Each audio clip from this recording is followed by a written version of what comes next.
Hi, my name is Susan Doyle from Box Media and I will be the moderator today. I would like to welcome you to Enerit Ireland's webinar, the topic of which is Changing Behaviour and Culture using ISO 50001, presented by John Mulholland and Dr. Phillipa Coan.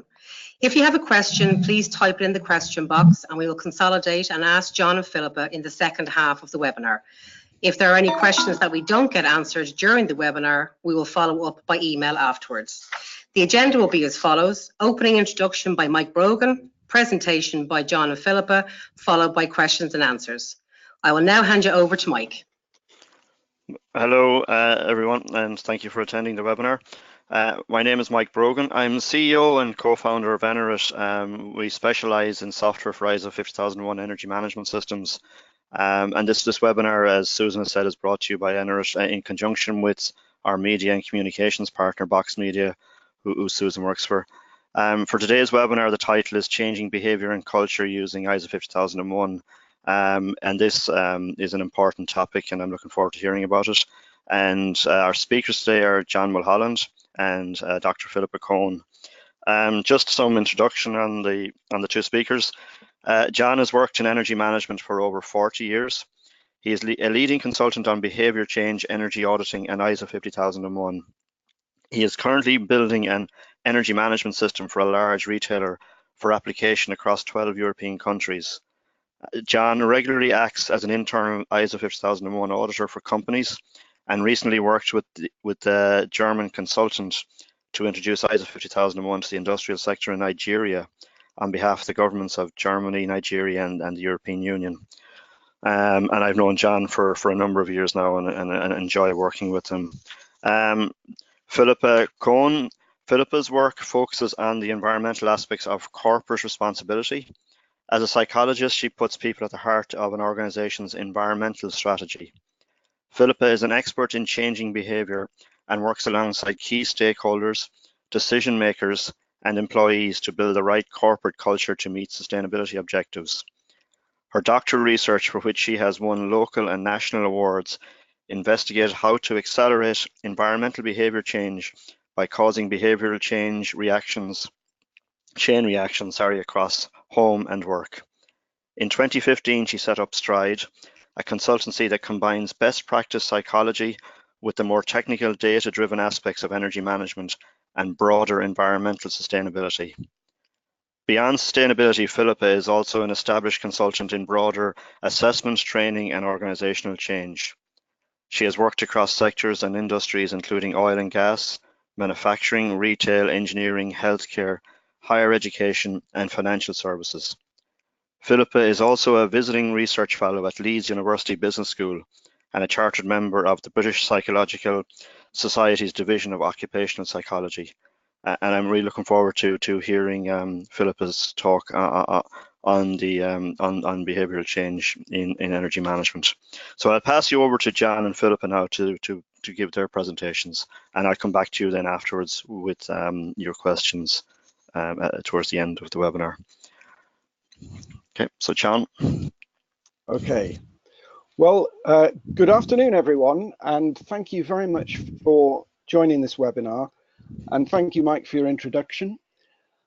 It's a pleasure to be doing this because it's a subject which I feel passionate about and I'm very interested in. And I'd like to welcome you, particularly if you are dialing in from outside the UK. What we'd like to do this afternoon is just look at the 50001 as a standard briefly, and then focus on the people aspects, what aspects can lever behavioural change. And then Phillipa will speak a little later on how to achieve behavioural change. So that's the general direction that we're going. Before we do that, I'd like to just introduce one or two concepts. Some of you listening will be very familiar with 50001 and indeed may be certified to it. Others may be considering 50001, particularly as it is a route for compliance to ESOS. And also some of you may be completely new to the subject. But both 50001 and behaviour change have got very close links, and it's fascinating to see how those links develop once the system is implemented. So a definition of an energy management system. If you look at the definition in ISO 50001, it's fairly esoteric and quite hard to get your head around. And so I've come up with this definition, which I'll give you a moment just to read on your own.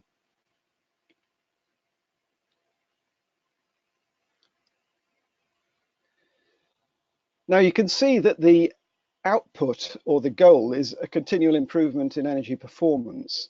And I've been in energy management for over 40 years. And I would say that the two most significant developments in that time have been the digital revolution and the introduction of 50001. And when I first got involved with it back in 2005 in energy management systems, it was when the Irish government supported IS 393 and promoted it to large companies in Ireland. And so since 2005, I've been involved with this whole process of helping people to build and operate and audit energy management systems. Now, for those of you who are not familiar, any management system is built on the Deming Plan, Do, Check, Act approach. And you can see here the whole process, starting with an energy policy at the top, going through planning what it is you're going to do, then doing what you are going to do, which is implementing and operating it. The check-in phase has got three elements. On the right-hand side, they're monitoring and measuring energy use and other aspects that you're relating it to, which could be some form of output or performance. And then corrective and preventive action at the bottom, and then an internal audit, and then the management review. And it goes around this cycle of continual improvement. And that makes the whole thing dynamic. It's never going to go away. It's a system that's there to work. So that's essentially what an energy management system is. But what about 50001? Well, this standard came out in June 2011. It was published, and essentially it lays down bare minimum requirements of what good practice energy management is. And the energy management system that you design then has to be compliant with ISO 50001 to be certified.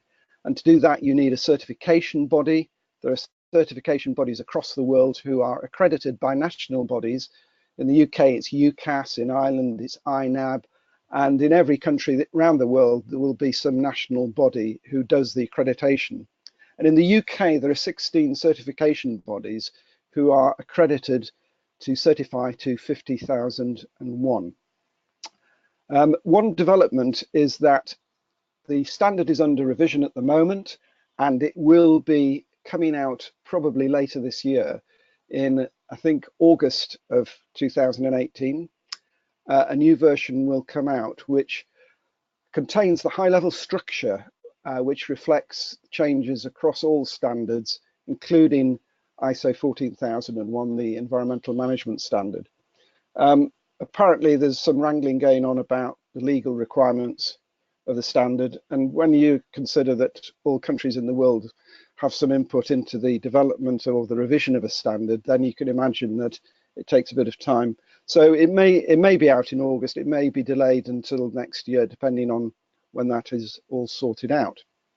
Now, when I was working in Nigeria on the project that Mike mentioned to promote ISO 50001 to the industrial sector, they asked me to come up with some benefits that were memorable. So I came up with the 7 C's, but if you look closely here, there are in fact 9. And obviously the benefit of 50001 is it does reduce your energy consumption, costs and carbon. In the European Union, there is a thing called ESOS, which is the Energy Saving Opportunity Scheme, which is a piece of legislation which means larger organizations have to do compliant and energy audits, which are mandatory every 4 years. And ISO 50001 is a route to compliance in most European countries, including the UK and the Republic of Ireland. So obviously, if you have 50001, you don't have to do those audits. Then there's of course competitiveness, which is a given in a particular sector. It's also a mark of competence. The other thing that's often overlooked is that having 50,001 provides continuity to your energy management activities, in the sense that in a lot of organizations, energy management tends to be personality driven or driven by a small team of people. But with 50,001, because it involves everyone in the organization from the top to the bottom, and it's systemized and it's written down and it's all there, it means if someone moves jobs or retires or moves on, then they don't take all that knowledge with them. You know, there is continuity in energy management, and so that's a really positive thing that's often overlooked. Continual improvement, we've talked about, and then the thing we're talking about today, which is cultural change. And I believe that 50,001 is a great lever for bringing about cultural change that can often elude people, or where you have energy awareness initiatives that are short-lived and lose momentum. Having it in a system means that you maintain momentum. Just to give you some indication of how 50,001 is growing, these are figures from ISO, the International Standards Organization in Geneva. And if you look at this, you can see the number of certifications in 2015 and 16. The figures for 2017 won't be out till September, but it shows that ISO 50001 is the fastest growing standard, ISO standard in the world. And it's also got probably the biggest scope for growth. So if you compare 346,000 certifications in 2016 for 14,001 and only 20,000 for 50,001, you can see there's plenty of room for growth, because a lot of the people with 14,001 are potential candidates for 50,001. Though I am working for organisations at the moment that have got no background in standards at all, haven't got quality or health and safety or environmental certifications, and yet they're going for 50,001. So at the moment, probably there are 30,000 certifications worldwide, and by 2020 there'll be 50,000. So there's an opportunity. In terms of clause types, there are basically two types. There are system requirements, which would be common to any management standard. You can see some of these here. And then there are energy requirements, which are very specific to 50,001. 50,001 doesn't mention the word carbon. It doesn't have any emphasis on cost. It has an emphasis on kilowatt hours and reducing energy consumption. And I personally think that that is a good thing, because it provides the focus that's often lacking in organizations. Now, if you want to save energy in any type of organization, there are three fundamental things that are needed. There have to be technology solutions, data and information solutions, and people solutions, and all three of them are interlinked. And to be successful, they have to be in a dynamic equilibrium. And the interface, those green arrows, is very important, because often that's where energy management breaks down. And one of the good things about 50,001 is that all the clauses, all the energy clauses, fall into one of these three categories. And you can see some of them here. On the left there, you've got the main energy clauses, and on the right, you've got whether they are people, information, or technology. And sometimes, like with the energy review, it's a combination of both information and technology. But notice that the people category, which is what we're interested in today, means that top management have to be involved. And in fact, next week, I'm giving a 1-hour seminar to the board of one of the world's largest companies, because they're doing 50,001. And I asked to see the top people to brief them on their responsibilities in the running of the 50,001. So it just gives you some indication that you can get top level support. Well, you have to have it actually to do 50,001, but it's a great lever for getting people involved. Then the main people clauses come in the competence, training and awareness, which you can see the second row down, and also in communication. But actually, if you stop and think about it, 50,001, every single clause has got something to do with people and behaviour, because somebody has to do something in order for it to happen. And in that sense, all clauses are people related in some way. Now, what evidence is there to demonstrate that 50,001 makes a difference? And there are a couple of case studies which I'd like just to give you a graph of here, from Schneider Electric and 3M. Now, this particular case studies, they're available on the web. The case studies are about 10 pages long, and it's a very interesting study because Schneider and 3M are companies with sites across the world, some of which have got 50,001 and some of which don't. And what the graph shows is the difference 50,001 makes within a company. So for Schneider, the green line at the top shows the savings achieved at sites with 50,001, and the blue line shows Schneider sites that do not have certification. Now you'll notice the Schneider sites without certification still are doing energy management, are still making savings, but they're not making as much as those that do have 50,001. And similarly, the same story is true for 3M. And you can see that the difference is around about 60% more savings from the sites with. So do they outperform their peers? And the answer is yes. And if you want to see all the details, they're in case studies are clearly available on the internet.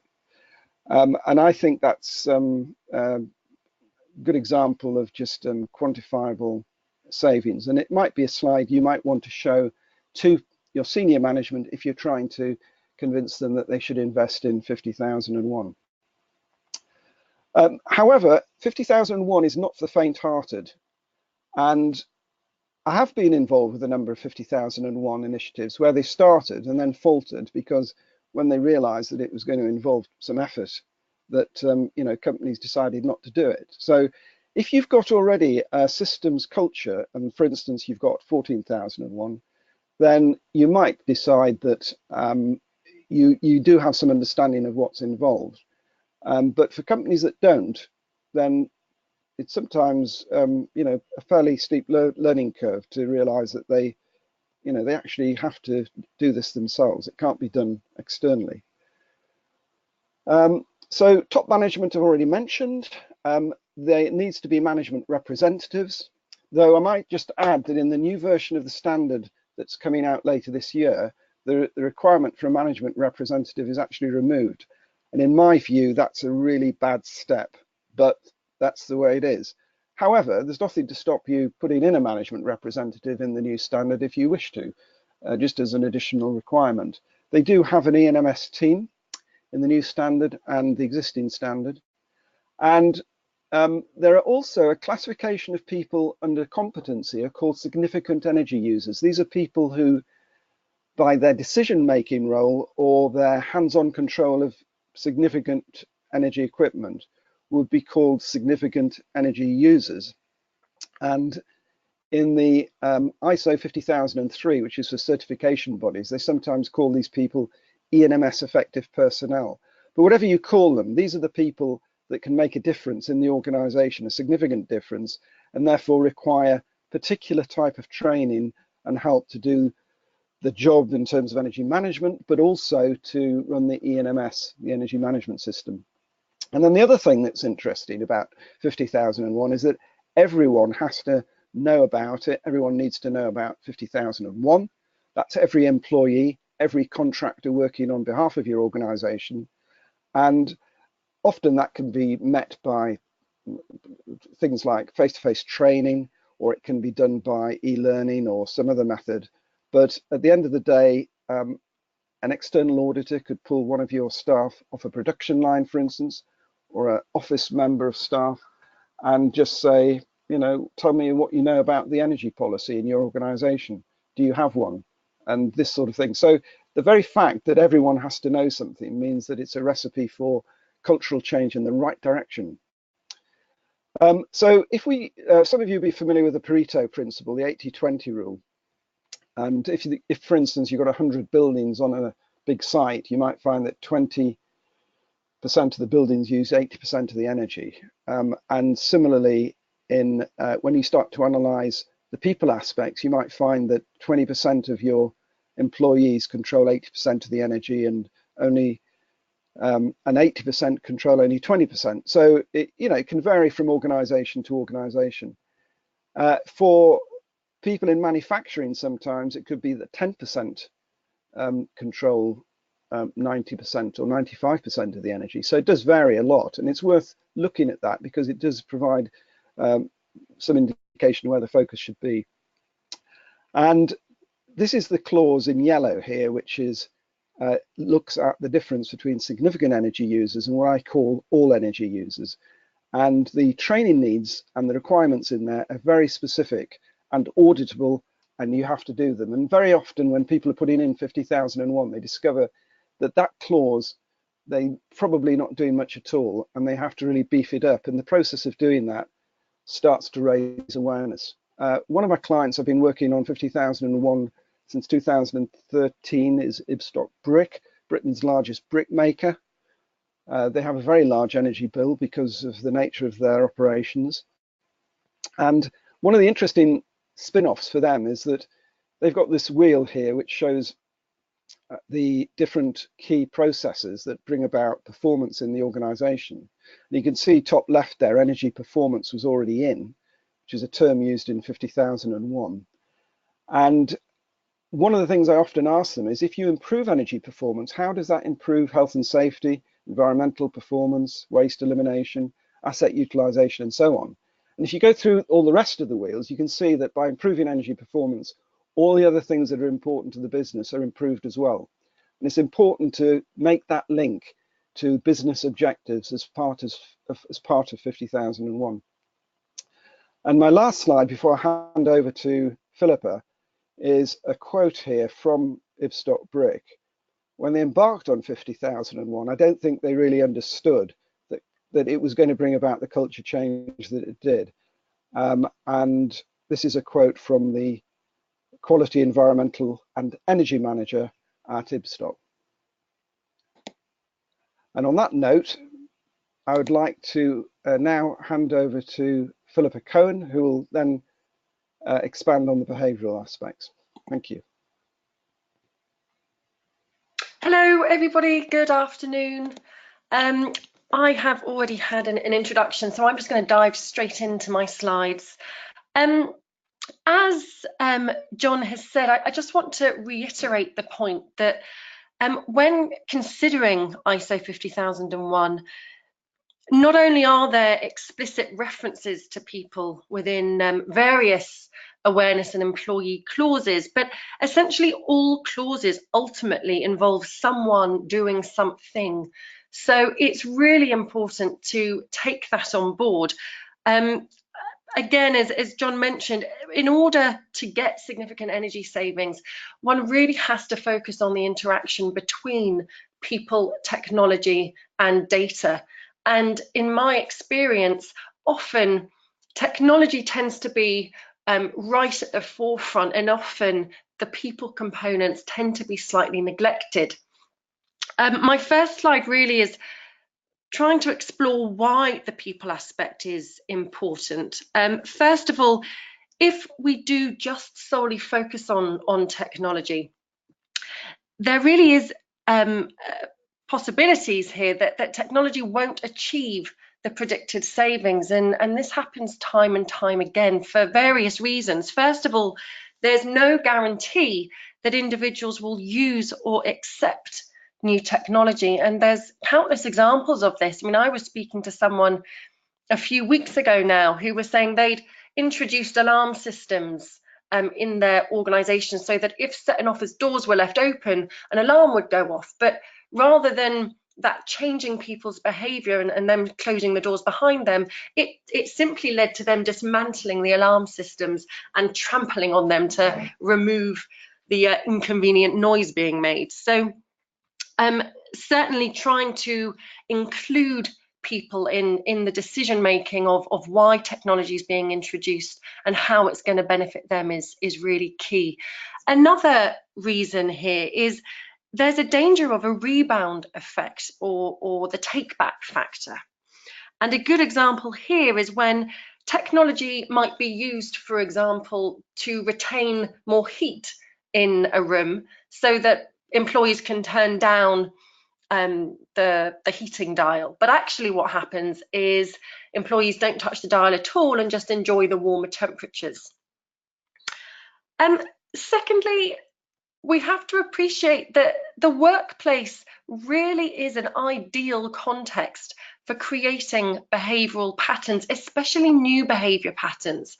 And that's because you've already got formal learning that takes place through various in-house training, for example, but also loads of informal learning that takes place through kind of unspoken rules of conduct and codes of conduct. There's also your kind of obvious peer and supervisor influence that has an impact on behaviours. But importantly, I think whilst individuals inevitably differ in their daily lifestyles outside of the workplace itself kind of affords this level of integration and socialization, so that we might actually start targeting people who are otherwise fairly disengaged with environmental issues. And finally, there is research that shows now that small-scale employee environmental behaviours can have a significant impact when multiplied throughout an entire organisation. I also just wanted to highlight this next slide, which is taken from the Carbon Disclosure Project, and they calculated the internal rate of return of hundreds of carbon reduction activities in over 250 organisations in high emitting industries. And you'll see that behaviour change, shown here in that yellow rectangle, was the most cost-effective tool with the highest rate of return and efficiency of emissions reduction. So it really does have a significant impact on energy saving within an organisation, and it's the most cost-effective. So how do we change environmental behaviour at work? I'd love to say this was really easy, but it's very complex.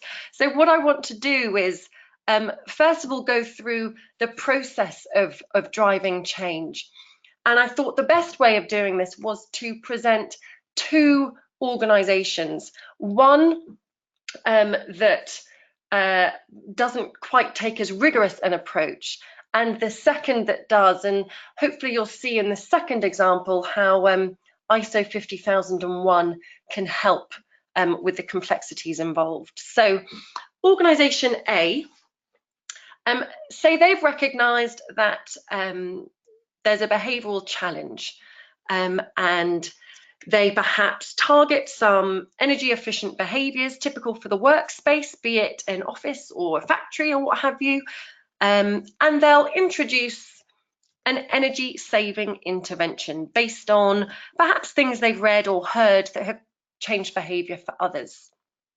Often this tends to be a communication campaign where employees are given information on what they need to do and why.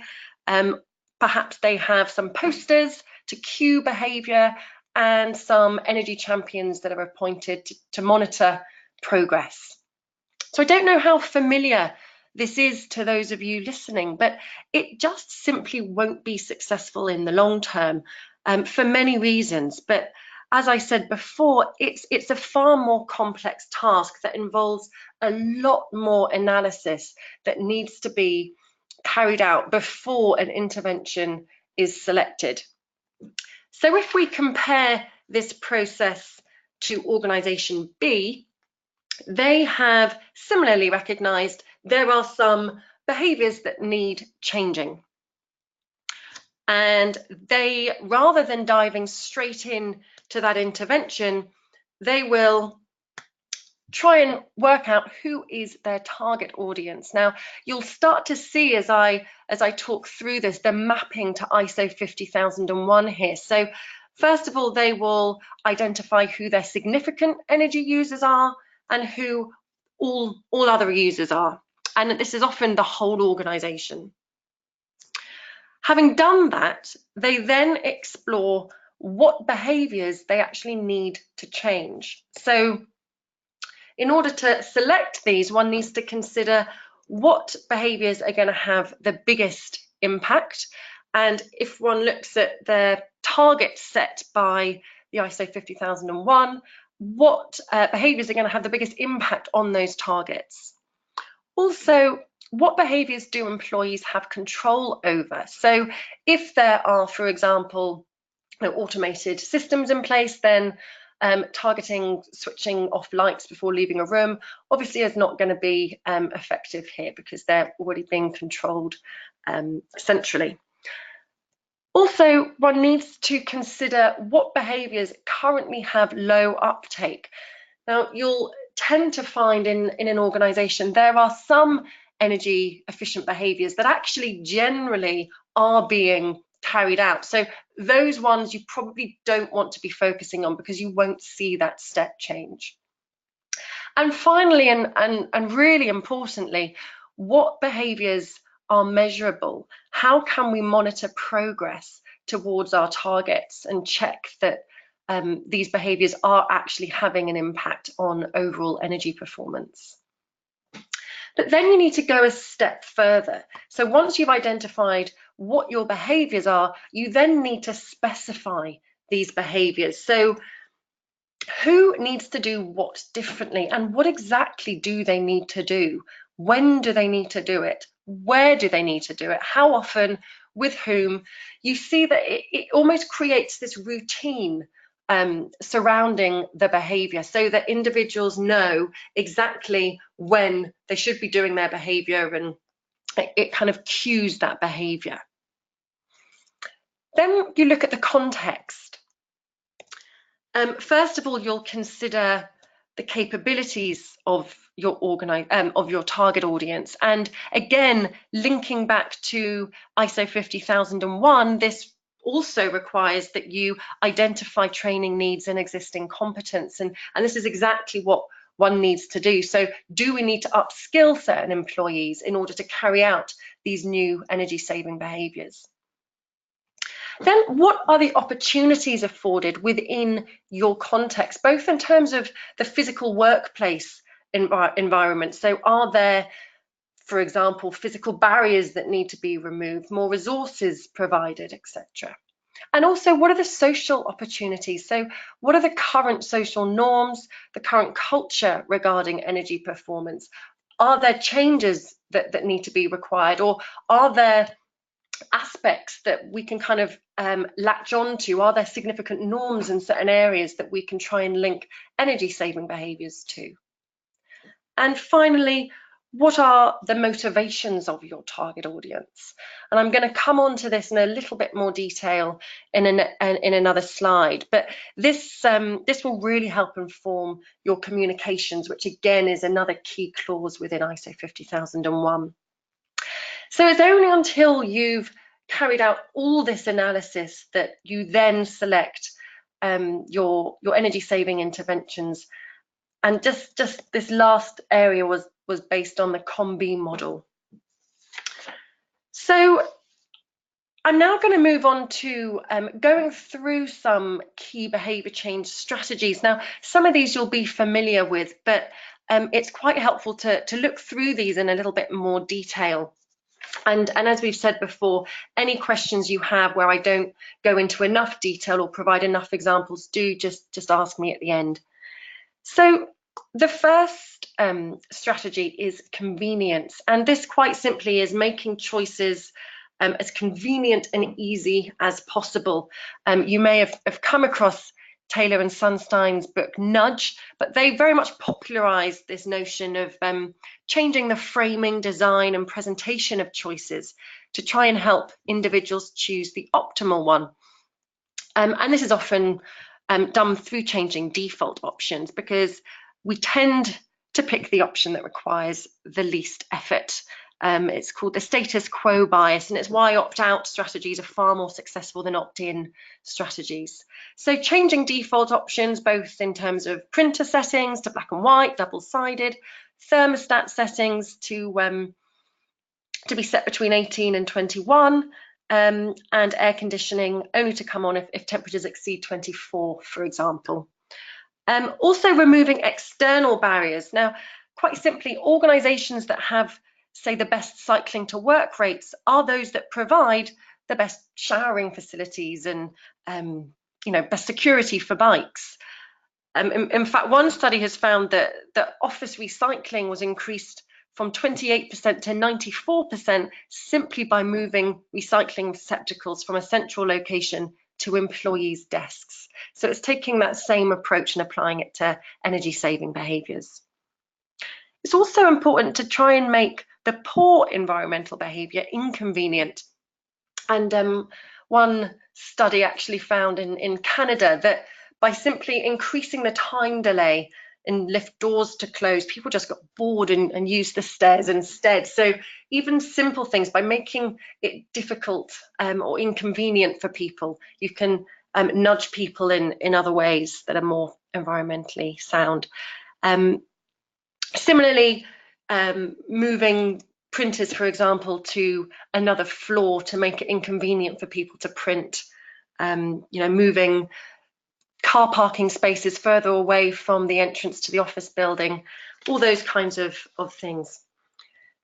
The second strategy is norms. Now, Cialdini distinguished between two types of norms. You have those describing what one ought to do, which is labelled an injunctive norm, and then those describing what most people do, which is a descriptive norm.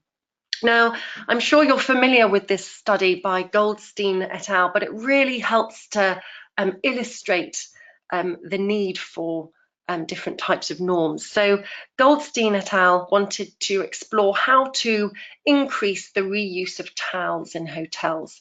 And in some bathrooms, they put up signs that displayed the injunctive norm. So they said, help save the planet by reusing your towel. In other bathrooms, they introduced signs that said the descriptive norm. So 75% of hotel guests reuse their towel. And then in a further set of bathrooms, they introduced a far more specific descriptive norm on their signs, which said 75% of hotel guests who stayed in this bedroom reused their towel. And it was this more specific descriptive norm that led to the most towel reuse. Now, importantly, normative messages have been shown to improve energy consumption over and above messages about saving money, saving the planet, and being a good citizen. And importantly, people are really unaware of the impact of normative messages. So when you are at your analysis stage and you're gathering data as to what might motivate your target audience, do be aware that often people will say they're not in any way affected by what their colleagues are doing, but actually evidence suggests they actually are. So commitments, John has outlined that commitments is a key component to ISO 50001. So I think when you're assigning roles and responsibilities to your target audience, this is where, if you can also gain commitments from those involved, would be really effective. Setting goals alongside commitments and feedback is particularly successful, and interestingly, providing getting written commitments and making them public is also far more effective than verbal and private commitments made. A couple of sites that kind of can make commitments a little more fun. One is stick.com, the other is the Do Nation. And this you can brand with your own company and get your target audience to make their commitments and monitor progress and have others help in that monitoring. Moving on to the next strategy is powerful information. Now, there are many examples of information campaigns telling people what to do and why. And there's certainly evidence that this can lead to an increase in knowledge and awareness. An increase in environmental attitudes, or positive environmental attitudes, an increase in concern for the environment, and also an increase in intentions to carry out environmental behaviour. But there is this idea that all of this is likely to lead to behaviour change, and actually time and time again we found that they don't lead to behaviour, and that's because the information isn't powerful enough. Now, in order to make information powerful, it's got to be tailored to the individual. It's got to be specific, relevant and meaningful to audiences. Try and avoid jargon. So rather than always talking in terms of kilowatt hours to the larger employee group, consider, for example, talking about, I don't know, the equivalent number of products the organisation would need to sell in order to meet those energy costs. It's also that the information has to be appropriately framed. So we are typically loss averse. So if you can frame the information in terms of what we stand to lose, whether that be, you know, a cost implication, or, you know, bottom of the league table, or the kind of planet we're going to be leaving our kids, whatever it is, try and also include things that we stand to lose. Information needs to be presented by a credible source. Just bear in mind that perceptions of what is deemed credible may differ across your employee group, so you may need to include messages from various sources. Always combine the information with feedback, goal setting, so make sure your goals are stretching, specific but achievable, and as we covered, combine the information with commitments. Also, consider how emotive your messaging is. So there's evidence that if we make people feel shame or guilt or fear, actually this tends to lead to a sense of hopelessness and subsequent inaction. In comparison, if we have images or messages or information associated with pride and hope, and actually even anger, this tends to lead to action and behaviour change. So that's also worth bearing in mind. Incentives. Self-determination theory considers two different types of motivation, and it's really important to bear this in mind when you're looking at your target audience. So autonomous motivation, this is where people may engage in a behaviour because it's inherently enjoyable and pleasurable, or they may carry out a behaviour because it's consistent with their values and goals. It's an important part of who they are. In terms of the controlled types of motivation, people may carry out a behaviour because they're concerned with external consequences. So they want to gain a reward or avoid a punishment or negative sanction. Or they may carry out a behaviour because they're concerned with internal consequences. So they want to feel good about themselves, or they want to avoid feeling guilty. Now, it may be that across your employee pool, all four of these motivations resonate with each, or with a cross-section of your employee group. So trying to recognise how to incorporate these different types of motivation into your kind of behaviour change interventions. Typically, those kind of external consequences tend to be focused on. If you do go down that line, then rewards are far more effective than punishments, purely from having positive associations with the behaviour. Typically, financial incentives are used, and this can be tricky because if you in any way alter or indeed remove the financial incentive, the behaviour will immediately stop because you've removed any sort of intrinsic motivation. And research actually shows that recognition and pride and things like that tend to actually have more impact on behaviour than financial incentives. So really it's about going back to that analyse stage where you gathered all this information before you're selecting your intervention types to really work out what is most going to motivate your target audience. And finally, feedback. Now, I've kind of integrated feedback throughout, but it really is the most important tool for behaviour change. Ideally, it needs to be immediate, so employees can link behaviour with consequences. It needs to be continuous and specific. Comparative feedback is particularly effective. Research has shown both within domestic and the workplace, comparing your own performance to others leads to more sustained behaviour change. But do beware of the boomerang effect. And this is quite simply when your descriptive norm actually suggests poor environmental behaviour is more prevalent. And what happens then is those that were carrying out positive environmental behaviours will stop, because they obviously will think, well, why should I do it if no one else is? So in order to avoid this, where possible, try and present both the descriptive and the injunctive norm. And just one quick example before I finish. O-Power now give comparative feedback to their utility customers. So they provide energy bills and compare it to neighbours' energy bills. Now, they provide the descriptive norms, so they say whether you're above or below average energy users, but they also provide an injunctive norm, which quite simply is a happy or an unhappy emoticon. So what you find is those low energy users will receive a happy emoticon, and then the boomerang effect disappears. So just to summarise then, ISO 50001 is extremely good for reducing energy consumption. It's a lever for engagement involving employees at all levels.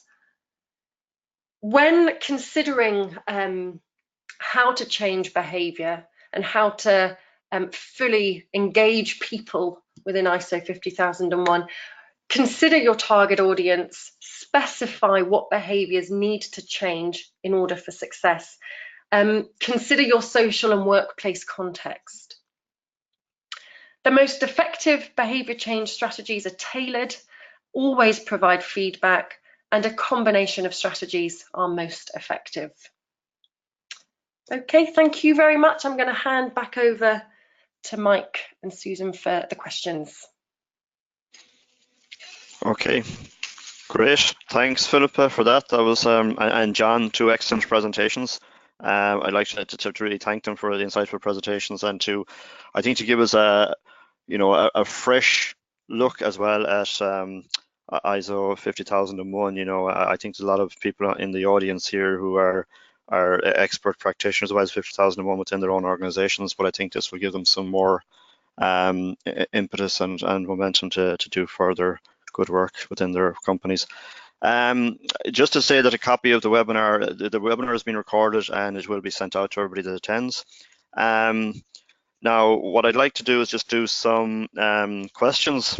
Now, everybody has the control panel in front of them. They can put in questions, and I'll just start with some of the questions that have come in already, and I'll try and direct them to the right person. So, John, question for you. In what practical area can ISO 50001 lever behaviour or organizational change which might otherwise happen? So from your experience. Right, okay, thanks, Mike. Good question. I would say that probably top management involvement makes a big difference, that you lever change by getting them involved. And in fact, without top management involvement, you're never going to be able to implement 50001 anyway, because of the time and the people and the money resources that are required to make it happen. So I think another thing is that Phillipa mentioned that part of 50001 under competency, a written training needs analysis is required. The reason I say it's written is that a training needs analysis is a specific requirement. It doesn't say there has to be a document, but if you haven't done it, how can you prove it in an audit? So it does need to be written down. And that training needs analysis goes through a lot of the processes which Philip has just described. And in many organizations that I've worked in, the training needs analysis has never been done until 50001 appears. I think also the communication elements of 50001 are important. I mean, in 50001, you have to do internal communication, but external communication is optional. So for the internal communication on energy policy, the ENMS and 50001, you have to do it. It's auditable, it's checked. I think couple of other areas is data and procedures. I mean, for instance, at Ibstock, one of the interesting savings they made was when they, as part of 50001, they started to put in a lot more electricity submeters, and that gave them a better indication of where energy was being used on each site. But also they put in water submeters, and on one site they discovered that one shift was using twice as much water as another shift, even though it was the same kit and equipment, just, you know, the shifts were operating at different periods. And so they got them in the room together and asked them what they did, and just by exploring the operational procedures, they you know, the shift that was using twice as much then came down to the shift that was using half as much. So I think that's important. I think other areas are procedures, making sure that operating procedures are key, and maintenance. And the other big area, of course, is design, because once a piece of plant or a building or a piece of equipment is in, to then do retrofit energy saving measures on it is always going to be more expensive than if it was designed to be energy efficient in the first place. So all of those things lever behaviour change. Okay, thanks, John. Just another question, just around the new version of ISO 50001. Will the people clauses of the new 50001 standard change much when it's released later this year? Well, the answer to that is yes and no. I've already built an ENMS to the new standard based on the draft for a client. And so it's interesting to work in parallel, to be able to be working on the existing standard and then building an ENMS to the new one, even though it's not yet out. And so the contrast is quite marked in certain areas. One of the things that is very marked is that top level commitment is increased in the new version of the standard as part of this high level structure. And in one way that's good, but in another way it's bad. In the good bit, it means that there is far more focus on the new version than on the existing version. But to be fair, on the existing version, I thought the focus was pretty good. And to achieve the top level requirement under the new version is going to be a challenge, I would say, but a good challenge, but it's certainly going to be a challenge. I also mentioned that in my talk that management representative requirement, which is in the current version of 50001, has been removed for the new version. I think that's a retrograde step. I'm sorry that's happened. I did lobby various committees about this when they were coming up with a new standard, but and I think a lot of the UK committee agreed with that. So now it's diluted, so it's a ENMS team that manage the ENMS, as opposed to one person having delegated specific responsibility from top management. I think it's a mistake, because you can also have more than one management representative. And in fact, one organisation I'm building a system for at the moment have got 4 ENMS management reps. So, so there are changes. They're not significant, but those are the 2 main ones that I'm kind of conscious of. Okay, thanks, John. Yeah, and I mean, the next question I have here is, I mean, do top management really get involved in the ISO 50001 in a meaningful way? Maybe a short answer is that one. Yeah, sure. I would say yes. First of all, they've got to pay for it. Even if they do it themselves, you know, and they don't get any external help, they're going to have to pay for the certification if they're going for that. They also have to sign off the energy policy, usually the chief executive or someone at a board level, someone at the really at the top of the organisation. And the whole ENMS is built upon the policy, so that's important. They need to be briefed, and then the other thing is that the management review has to be done by top management. It can't be done by the ENMS team. Yeah, it has to be done by top management. So I think the answer is yes, they do need to get involved. Good. Okay, I'm just looking at time as well. I mean, I've some questions that I think are for Phillipa here as well. So, Phillipa, what is the most common mistake organizations make when trying to change employee behavior? I think it's failing to take into account what individuals are doing at home as well. If employees are kind of changing their behavior at work but still carrying out poor energy habits at home, then any new behaviour at work just becomes harder to habitualise and sustain over time. So work-based initiatives really do need to draw upon what employees are doing outside the workplace, so that employees can just start considering their environmental or energy performance, no matter what context they're in. Okay, and another question here. I'm going to just maybe combine two questions. How do you embed change within the organization?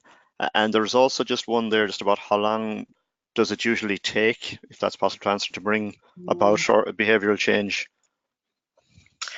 So in terms of how to embed change, first of all, really getting employees involved, and that's why ISO 50001 is really useful here, because rather than it just being something that the energy team are organising, all employees have a role to play, and it's got to be employee-led, with clear champions and connectors, so those that have influence throughout the organisation. It also really needs to be more of a holistic approach. So rather than, I guess if you think of an organisation that is made up of social components and technical components, you've got the social side, which is goals, culture, people, processes, and then the technical components are the building design and infrastructure itself, as well as technology. And one has to recognise that any change introduced to one part of the organisation will have knock-on effects throughout. So you've got to start recognising barriers and facilitators across all those social and technical components in order to embed change. And also just recognising the roles habits play. In order to embed change, one needs to try and create those habits. In terms of how long it takes, I mean, it really varies. It's I think you can get some quick wins after about 3 months, 6 months, 12 months. But in order for significant change, it can take you know, over a year. It's kind of how long is a piece of string. It depends what it is you're trying to change. But certainly, I think it's important to try and find those quick wins early on to garner, encouragement and motivation. Okay. Look, I'm conscious of the time, and so we agreed to the 1 hour. Look, I'd like to thank everyone. Sorry, and the questions that we haven't answered, we will follow up with answers. So we have all your questions, and we will follow up. John and Phillipa, we can decide who's the appropriate person to answer, or both may provide you with answers. Look, I'd like to thank everybody for attending the webinar today. I'd like to thank Box Media, our media and communications partner, for facilitating this webinar, and Susan from Box Media. I'd like to thank especially again John, Phillipa, for speaking and giving us a great presentation, great insight into people behavior and really making ISO 50001 work from a behavioral aspect. And you can follow all of us on LinkedIn, Twitter, Facebook, and on our websites. So thank you to everybody, and we hope to hear from you again soon. And keep an eye out for future webinars from NRIT. Okay, thank you everybody.